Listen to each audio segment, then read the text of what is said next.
something that's been coming up for me and sort of considering and reflecting on is the something that's called the 10 Anusatis. These are the 10 recollections, and they're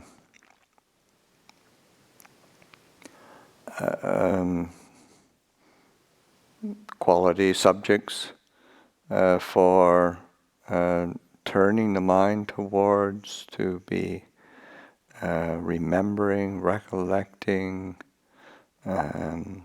attending to, and then on a certain level, thinking about.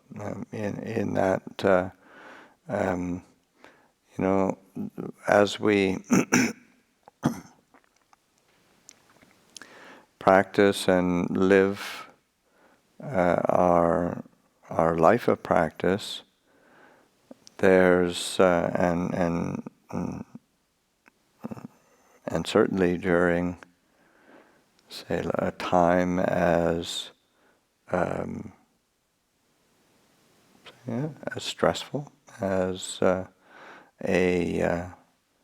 certainly as weird as a global pandemic, then it's easy for the mind to be pulled to all sorts of subjects to be thinking about, and thinking with fear, trepidation, with anxiety, with just trying to figure it all out, trying to have some kind of a plan, and for the most part, it probably ends up being somewhat agitated or painful, and it's one thing to sort of say, oh, well, we've got all this extra time in our hands, so we'll just sit around and make ourselves peaceful, and nice idea. But the mind, it looks for an object, and it doesn't take very long to find one. It's either object of desire, object of aversion, object of confusion, object of fear, and where that's a well-recognized pattern from the time of the Buddha. But to consciously direct attention to things that one brings to mind, recollects, remembers to attend to, and so those are.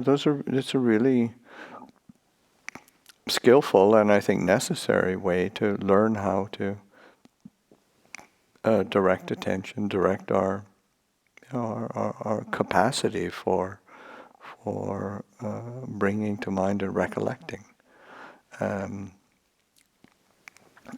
And it serves a couple distinct purposes. One is certainly, say, uplifting the mind to objects of attention which are uplifting and conducive of say, a faith, of confidence, and brightening the mind. All of them brighten the mind in different ways. So the other say category or function that it serves in terms of is one of maybe like a sobering of the mind, where the mind's getting lost in particularly, say, attachment, desire, or confusion. So then just sobering it, settling it down. So these different topics, people will be familiar with most of them, I think. But I think it's helpful to recognize that the Buddha, well, within this set of this classical kind of 10 subjects for recollection, 6 of them are just straight out of the suttas in one a collection of recollections, and then the others are picked from different teachings that the Buddha gave, and but then in the in very early later texts, and they're all brought together in this collection of these 10 Anusati, these 10 recollections. So there's the first 3: a recollection of Buddha, recollection of Dhamma, recollection of Sangha. Those people have all heard about or are quite familiar with. I certainly bring it up as a subject to be considered and remembered, and turning attention to these refuges, and both in terms of say an external quality of these refuges, Buddha, Dhamma, Sangha, in a sense of either historical or concrete. So the historical Buddha, it's external. The teachings that are the Buddha laid down, and the Sangha, external in terms of those beings who have followed the teachings and practiced and have committed themselves to the fruits of the practice. So that oftentimes it'll be great teachers, or well-known teachers, oftentimes monks and nuns, but also lay people who are known and well known as great practitioners and teachers, examples. So it's just lifting up concrete examples to be recollecting and bring to mind as an inspiration. But also in recollecting Buddha, Dhamma, and Sangha, it's also paying attention to the inner qualities that are what does it mean to have a refuge in one's own heart? What are the qualities that are the embody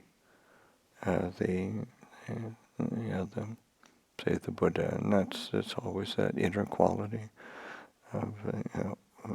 of knowing, of awakening, of radiance, happiness. It's an internal quality, and to be bringing that up. And Dhamma, just actual truth. What is the fundamental truths in terms of the nature of our existence, the nature of the world itself, and then with Sangha, it's the the qualities of commitment to training. So those are recollections, and one can when one is bringing up in all of these recollections, it's not as if you memorize a particular list of qualities and then you try to repeat it as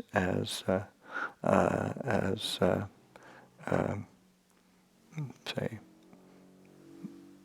correctly and assiduously as possible. That's one way of doing it, but it's you have to make it so that it's meaningful for oneself, and learning how to play with that. Encourage the mind towards recollection, reflection, bringing to mind these qualities. So the fourth quality is and the word Anusati is all through that Sīla Anusati. So recollection of Sīla, recollection of virtue, recollection of integrity, and and that's both in one's own practice or in one's own life, where one recollects one's commitment to an integrity of conduct, but then also seeing it in others, seeing it in the world around one. It's easy to recognize we're pretty quick at seeing the faults in other people and faults in the world around us, and what is available in various forms of media tend to focus pretty well on all of the awful things that are happening, and there's not a lot of attention given to virtue and integrity. It doesn't sell many papers, doesn't get many clickbaits with your in a digital realm, but and that's why it's important to not invest in that kind of worldly habit pattern, but to invest in that recollection of Sīla, of virtue, it's a training, it's a practice, and so because that sense of recollecting in one's own life, but recognizing it in others around one, that seeing when somebody makes a choice, or they could have said something really really snide, really negative, and they didn't, or for ourselves, because oftentimes it is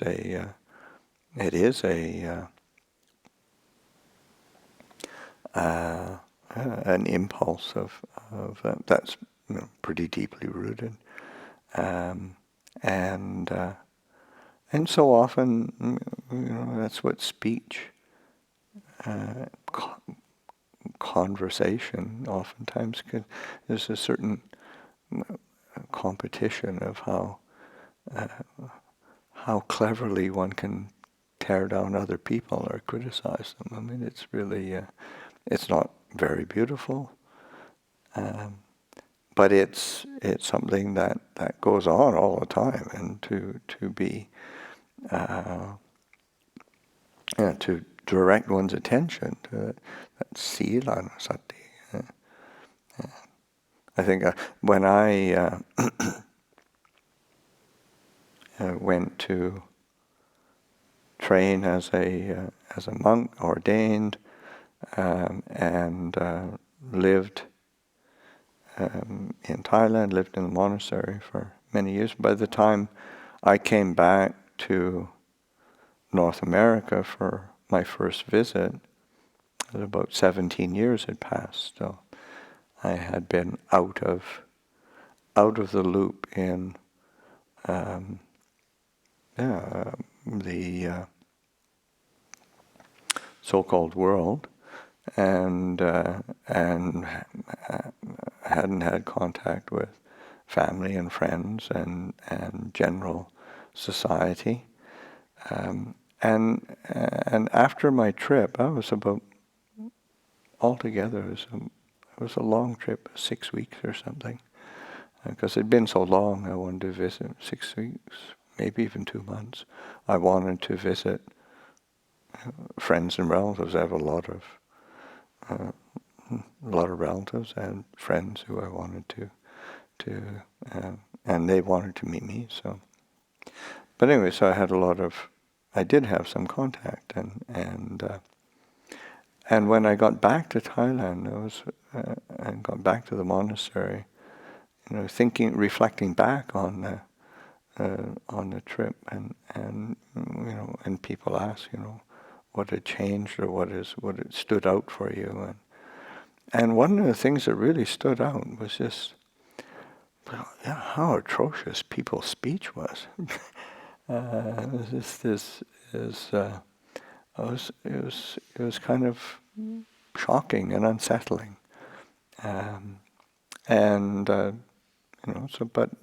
being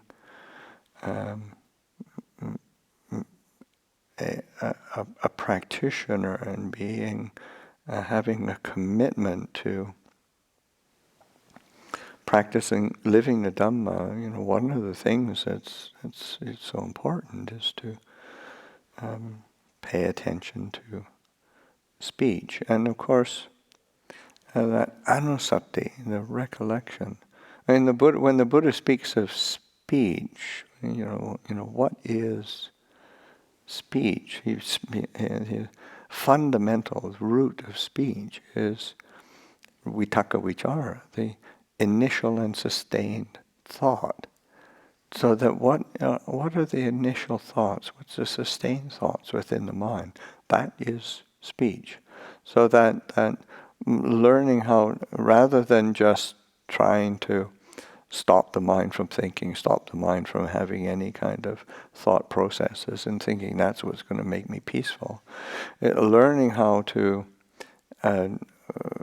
lift up the thinking processes using recollection, bringing to mind and remembering those things that are wholesome, skillful, and Sīla Anusati, virtue, is a really important part of the integrity. See, those aspects of integrity, and similarly for oneself, to pay attention, because it's easy to remember all of the things that we did wrong, but do we give much attention to the things we did right?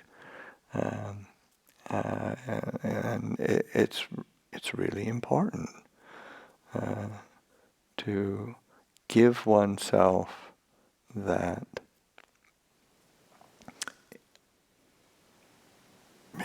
kind of airtime in the mind.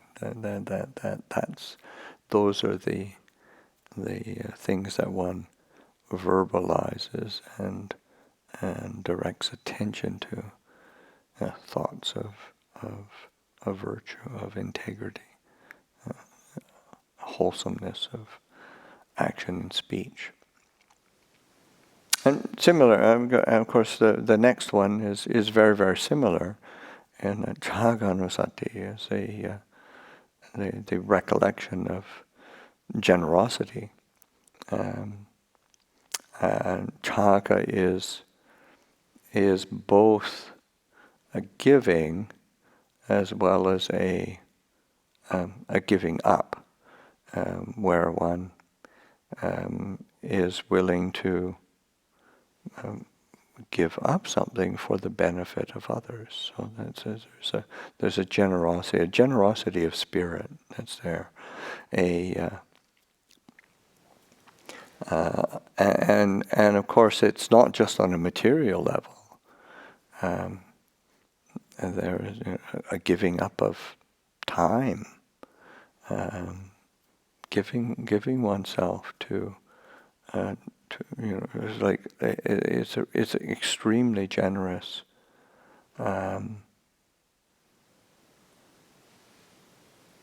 act to give oneself the time to help somebody else, to listen to somebody else.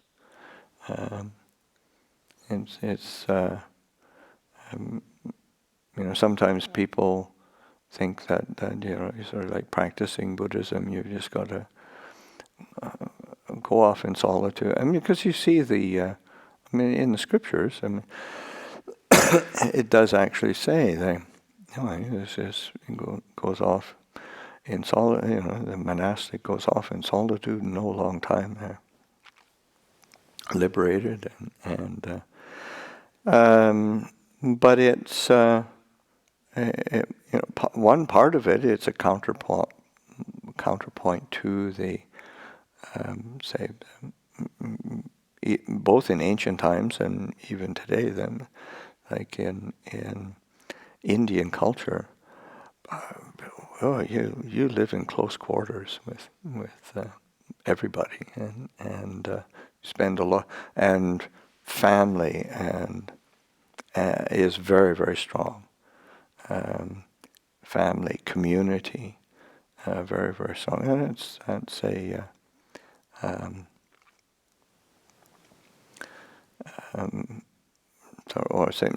similar in Thailand, where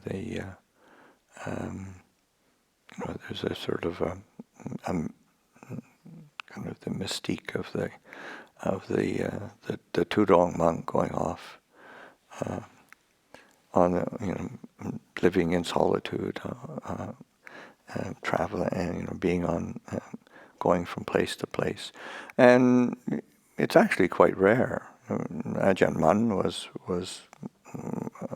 a good example, but even his early years of practice, he was on Tudong, but he always had a group of monks with him. He was always going to if you read what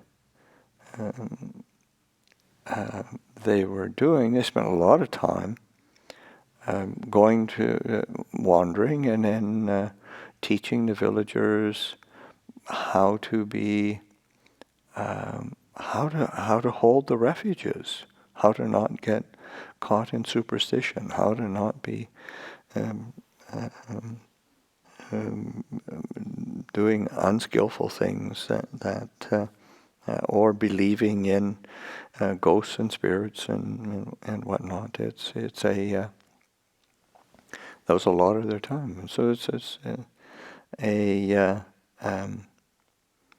there's a generosity of spirit, of giving, and so just of course one is willing to share, and it's Cāga, and one's willing to give. Like one of the things I remember always as an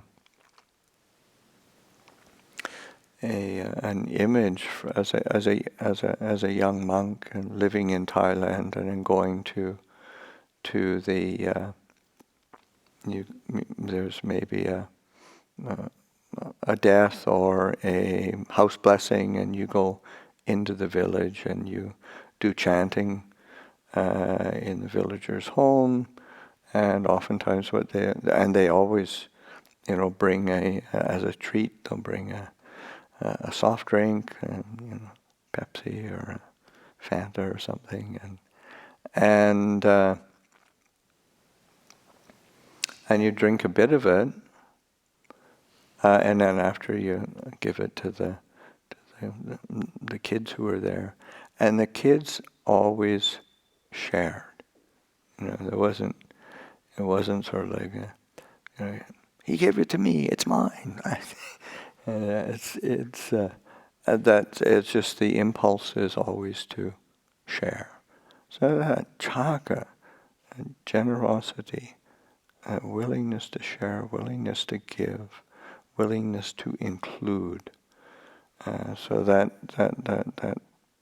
as one recollects the examples that one sees in others, but then also within ourselves, when we were willing to help, to share, to give.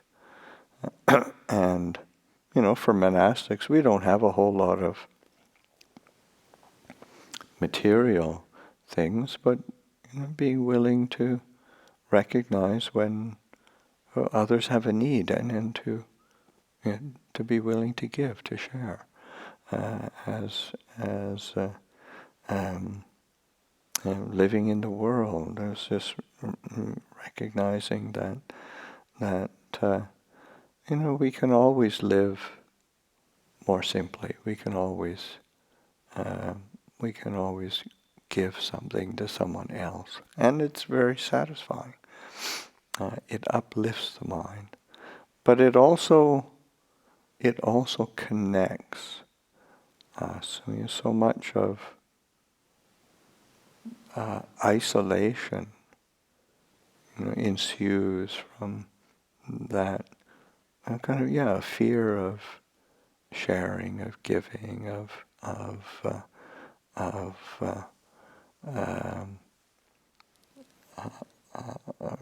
trying to protect, either our material things or our space, our sense of me, a sense of self, that kind of protection. And that has an isolating quality, and the ability to give and share and give up opens that up a lot, and there's an ease that comes. So that's in terms of that sense of safety. That's one of the things the Buddha says, comes from benefits of Sīla. It's like it's a gift of giving safety, giving protection, giving, because there's a compassion behind it, and similarly with giving, one is creating a space of well-being where one is not feeling that need to constantly protect, fend off, put up boundaries and barriers. And that's a great shedding of dukkha. And so that these recollections, to turn the mind to be reflecting and considering, how's this work? What's that effect on the how to facilitate that which is really supportive of our growth in Dhamma and our growth in peace and well-being.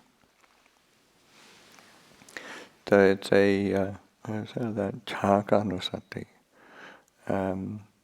The next quality, and this is the last one in the kind of the classical 6 that come up in the suttas over and over again, is Devatā Anusati, recollection of devas, which might sound a bit odd. Devas are oftentimes the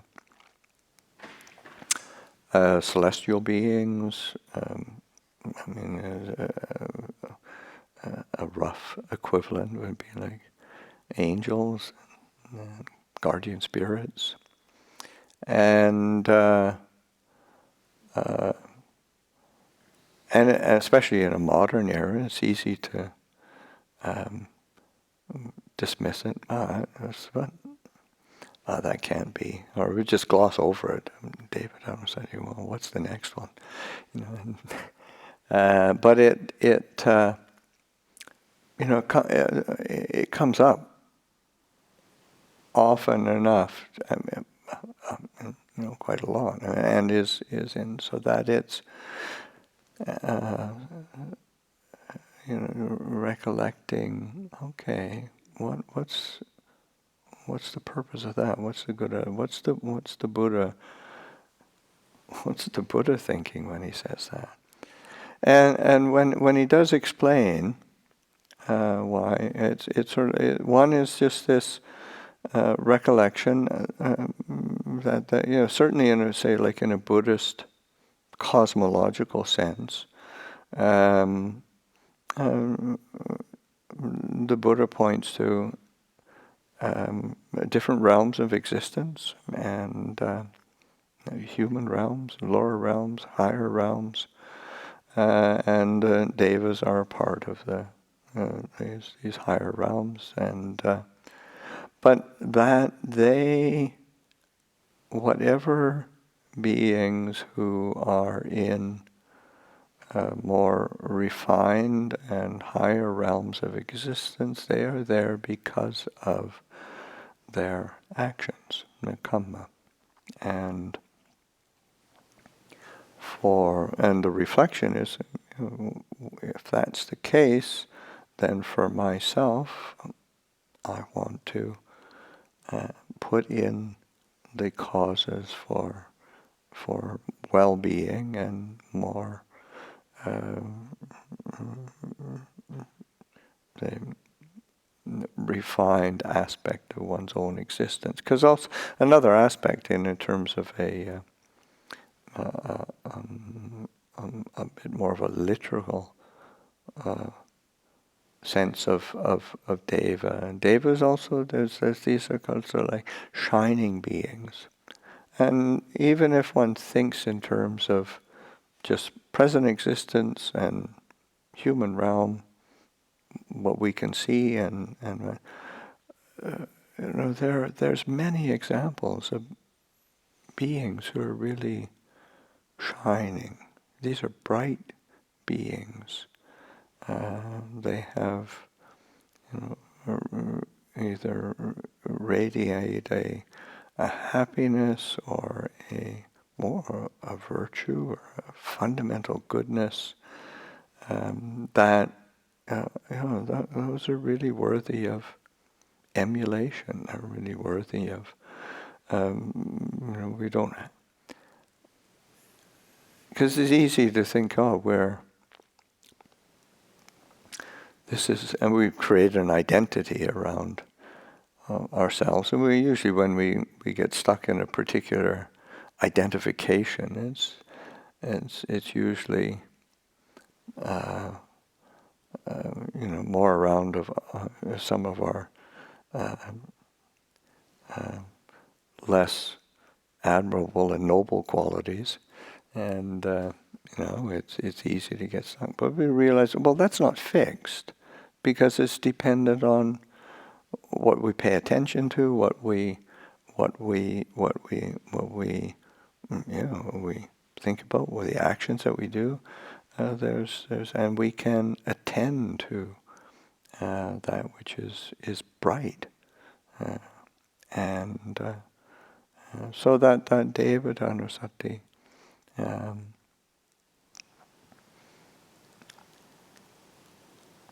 And then, of course, if there are one way of say translating it as, say, Davis, is just like in a more say ordinary way, just like forces of goodness, and recognizing, there's forces of goodness around. And how do I draw close to that? How do I emulate that? How do I bring that to mind. Because if I want to rely on something, then that's a much more worthy quality to be attending to, or even to be supplicating. For myself, I mean, sometimes I do tend to be, just by temperament, I just don't really give much thought to other realms of existence, beings and whatnot. But I don't dismiss it.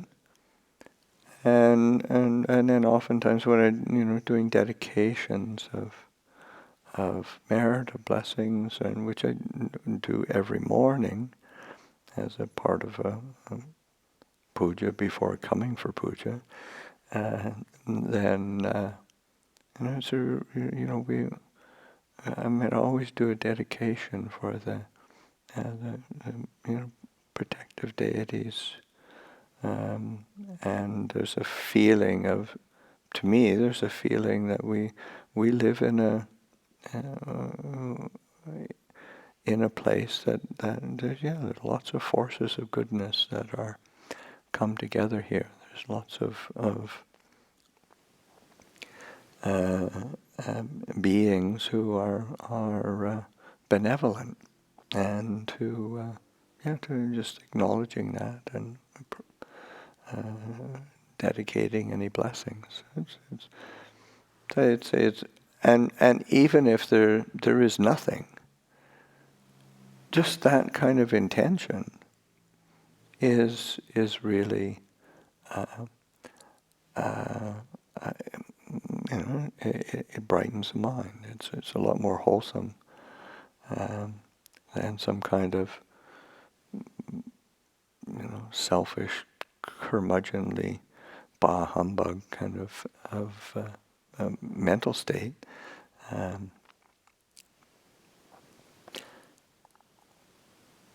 The next, so those have all been, quite uplifting, and but then there's part of the recollections are also, sobering.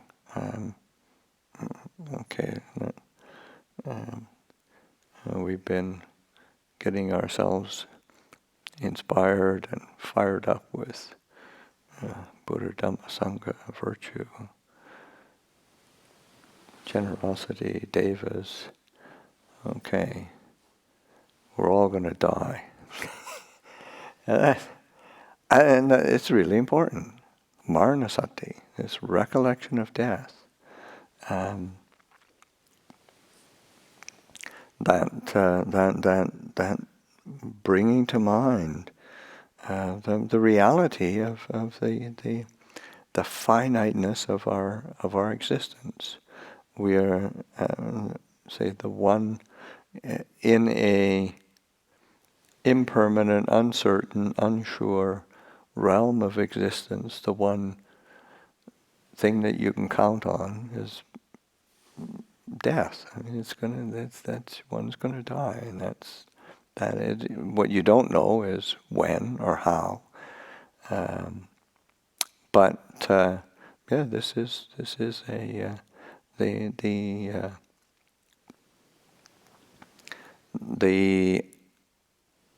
the reality of that there is an ending, and that we have to be separated from our own existence, our own identity, all of the things that we have attached to and identified with. That's a reality. And it's neither good or bad. It's just the way it is. And if you think it's otherwise, then one is deluding oneself. And living a life of delusion is usually not very fruitful. But bringing attention to reality and that kind of picking that up and And yeah, as I say, there's a sobering quality in that.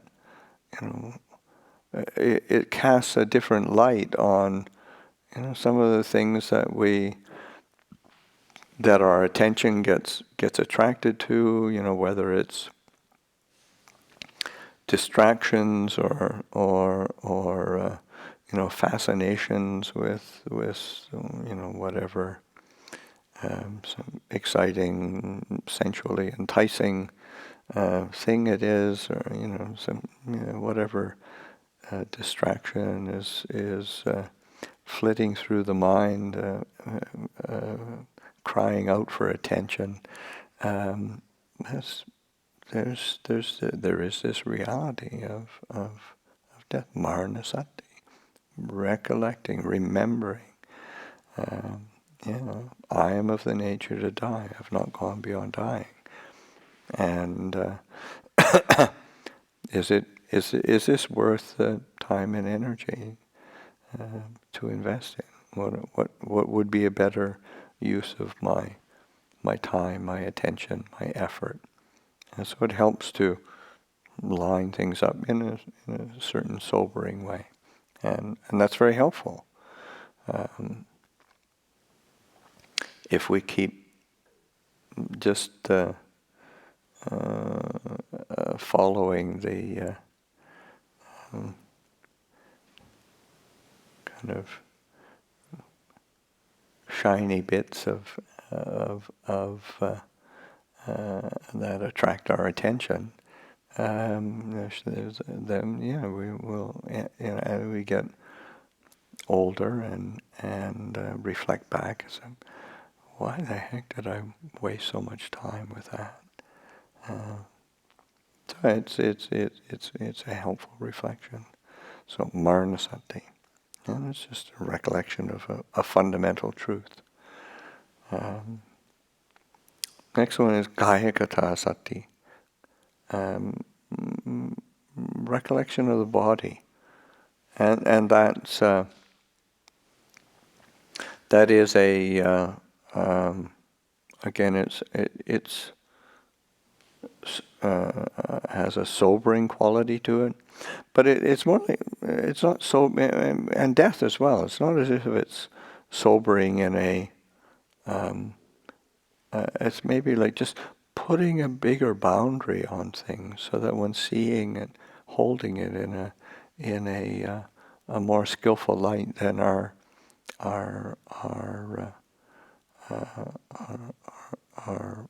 habit or the habits of the world.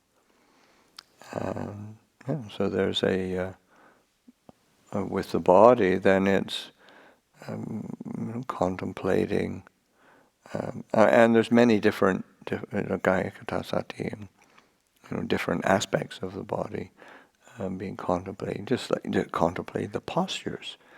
It's just so, because so much of our identity, who we are, what we are, is rooted in the body. Are we young? Are we old? I mean, it's just, what does that mean? Usually is a certain kind of age that we identify with, youth or old age. And those are, because in the mind there isn't really say the mind itself is not, that's not limited in the same in that way, but we identify in terms of a body, gender, identify with the gender of the body, and create identity around that, and appearance. So there's all these constructs that we tend to identify with, but then just to be able to this is a body, and bodies, they're really helpful. They do have limitations, And they do get sick, they do get old, they do die, but it also gives us the opportunity to act. So we have a human existence which gives us the sense faculties, and the faculty of life that allows us to come in contact with the Buddha's teachings. And that's just such a tremendous gift, and just such a blessing. So but seeing, turning that, recollecting. Well, what is a body? Okay, what's this body for? It needs to be looked after, but it's sort of like like if you've got a dog and you're not living in the countryside, you have there's so many like people who have homes. They live in a town or city, and they've got a dog, and then part of their daily existence is taking their dog for a walk. And so who's got to take the dog out for a walk? It's just, but I mean, it's like if you've got a human body, you've got to take it for a walk, and you've got to look after it. You've got to do the things that help it be healthy and whatnot, and it's just a part of having a human body. And again, it's not good or bad. It's just what is necessary, and learning how to look after it, and not get entangled in the identification. So the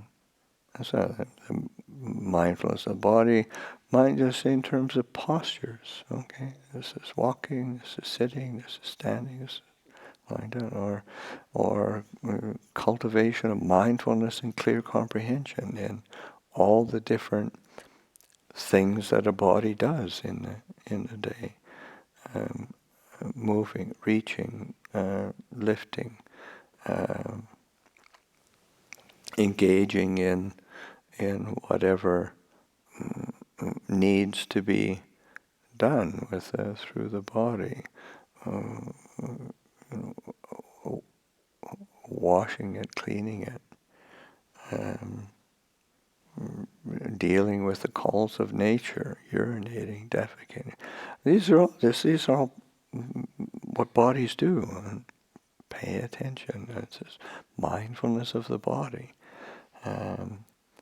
When one sits down, or when one gets up, what's it take? They don't just magically get up and cross a room. You actually have to be mindful. Or it's like sometimes. Like I have my day room is down below in the sort of over in that area over there, and there's when people sometimes I'm sitting down there and there are people come into the hall, and there's different, and I've haven't identified anybody or tried to identify anybody, but there are different ways that people walk, and there's some that sort of glide across, and then there's some thumpers, and there. I'd say But that's movement of the body, mindfulness and clear comprehension. Ajahn Chah used to be really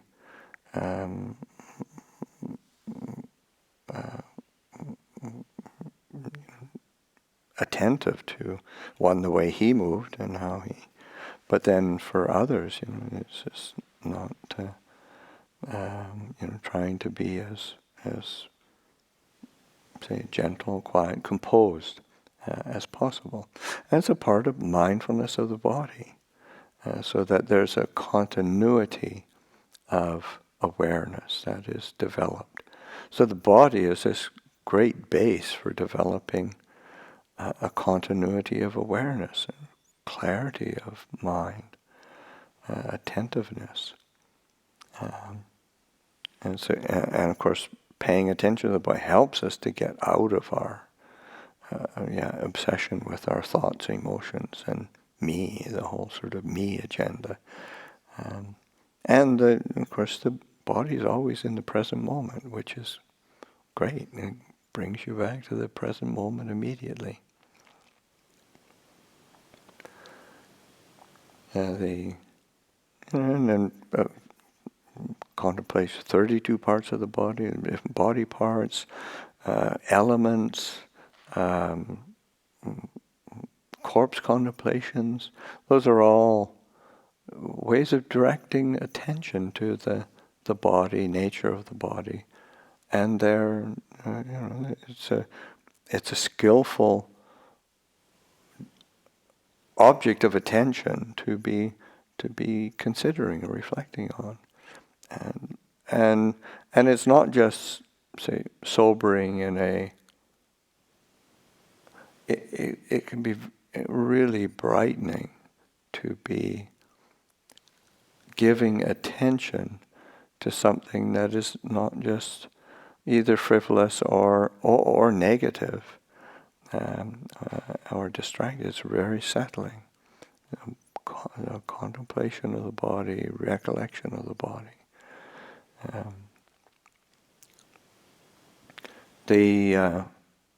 The next one, which would be the ninth quality, is kind of Ānapāna, the recollection of mindfulness and breathing, so that attention to mindfulness is a recollection. I mean, it's a meditation practice in itself, but it's also classified in this recollection. So that bringing to mind the breath, grounding attention in the breath. 'Cause one of the things that, if one is not, if one hasn't died already, then you have the breath, and you can be directing attention to the breath, and it's very soothing. It's very settling. It's very It's for a great focus for collecting attention, creating a stability of mind, of heart, but as well as for investigation and reflection. It's constantly changing. And it's an object that's a reality. It's displaying anicca and dukkha, anatta all the time. So it's a great basis of insight as well as the settling.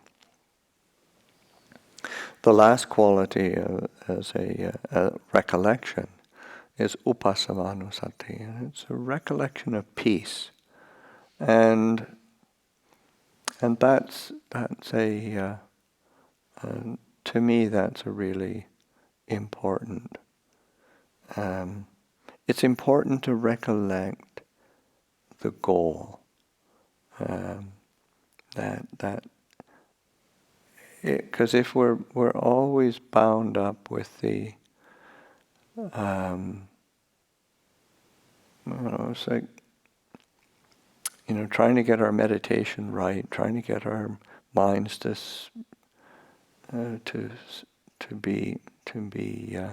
be quiet, or trying to get our precepts right, or trying to get our training right. That goes on and on. It needs to have, all of it needs to be held within a context of, well, what's the point of it all? And the point is peace, the sense of, and of course the peace of Nibbana, ultimately. There's one of my, to me it's one of the most beautiful phrases of in the Pali Canon, and that in Pali, etang santang etang panitang yantitang sabba samkhara samata sabbupadi patinisanko tanhaka yo virako nibbana. So this is peaceful, this is sublime.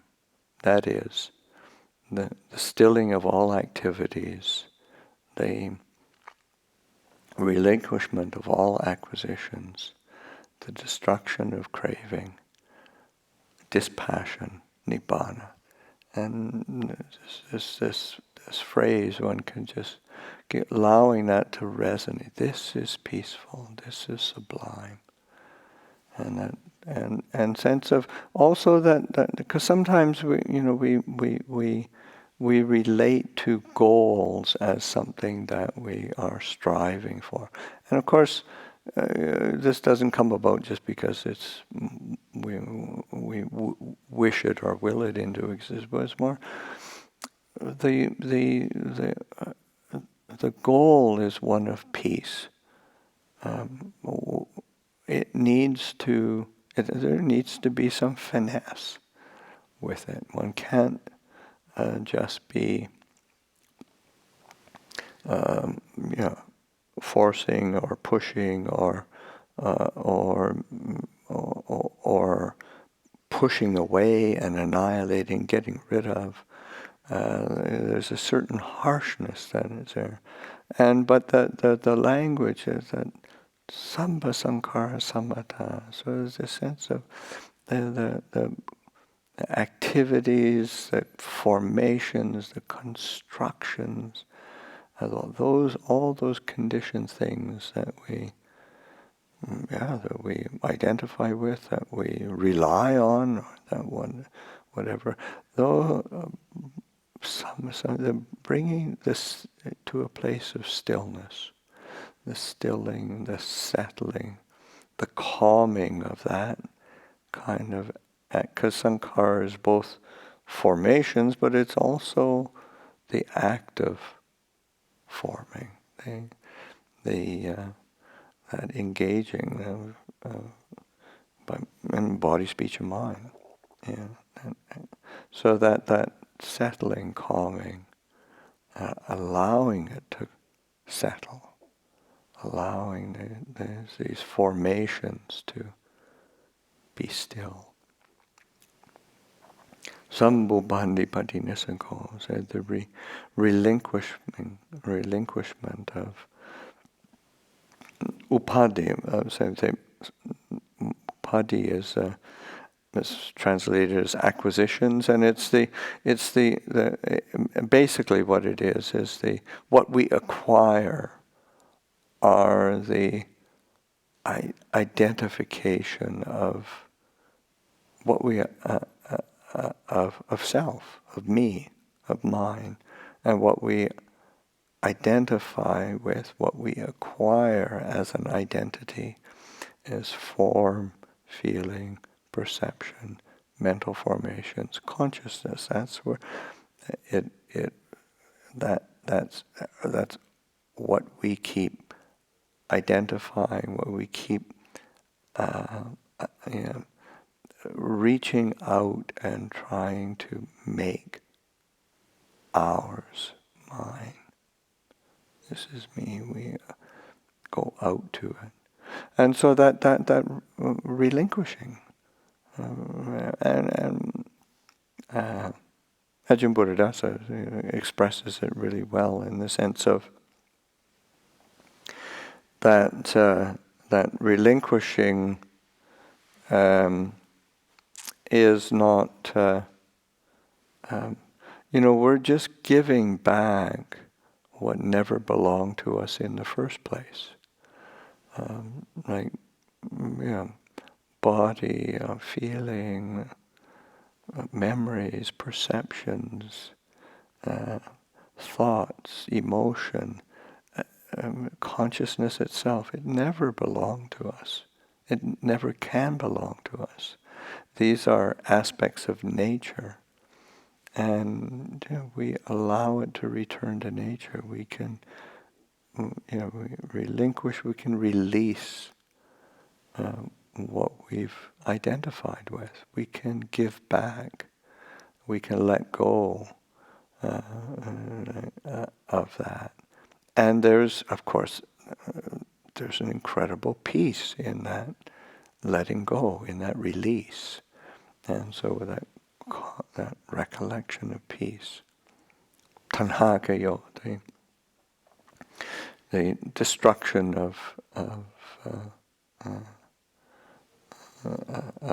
desire. And Kaya is, it can be destruction. It's also, it has many nuances, and it's that there's like a kind of an exhausting of it, an ending of it, a diminution, allowing to diminish,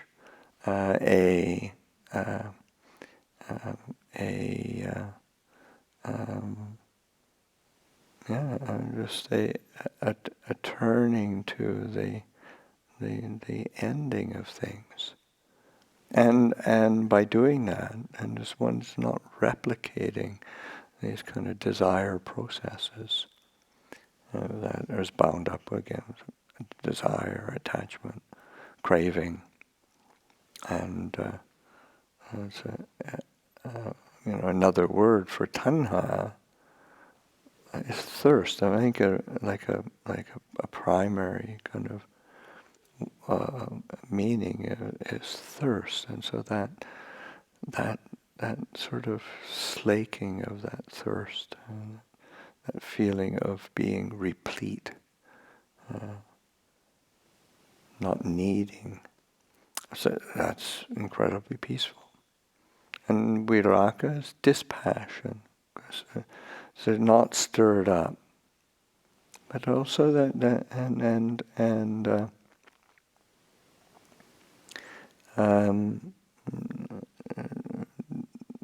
dispassion is also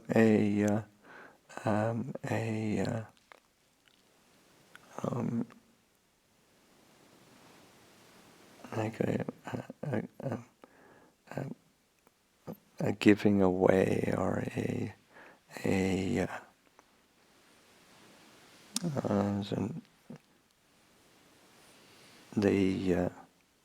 that desire is settled.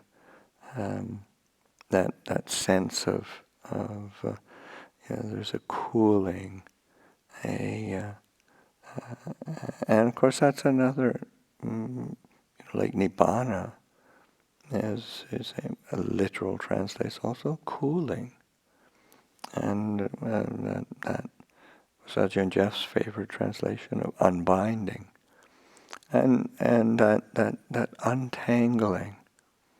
So these are all images for peace, and but also that sense of it. We are tapping into a peace that is, we're not creating it, making it be there. We're able to access it because we're not complicating it or not stirring it up. So these contemplation of peace, this is there's directing our attention in that way, so that the heart leaps to it, Because sometimes, if we conceive of, say, Nibbana as some, either some hopelessly distant possibility that I'll probably never reach or experience, it's really not. It's hard to encourage oneself, but to get a feel for, this is really desirable in the sense of chanda. That's a Dhamma chanda. There's a desire for Dhamma, a delighting in that truth, and being pulled towards it. So this sense of learning how to use the recollection, directing of attention, bringing to mind, just remembering, and things which are valuable, fruitful for on one's spiritual journey. To offer that for reflection this evening.